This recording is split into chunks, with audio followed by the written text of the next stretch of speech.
Somme 8. Ou chef sans bayo. C'est sous les chanter yo chanter les ap krasé raisin. C'est un somme David. C'est hier.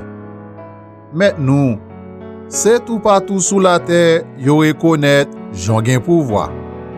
Pouvoir monter pi haut passer ciel là.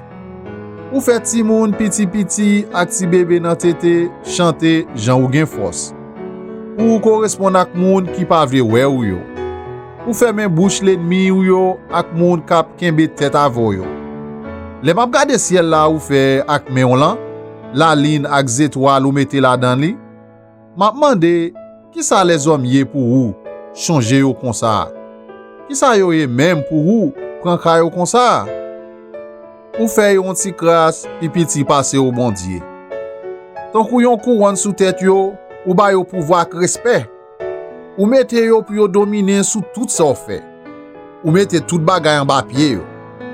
Bœuf kon cabrit, ensemble ak tout bête nan bois yo.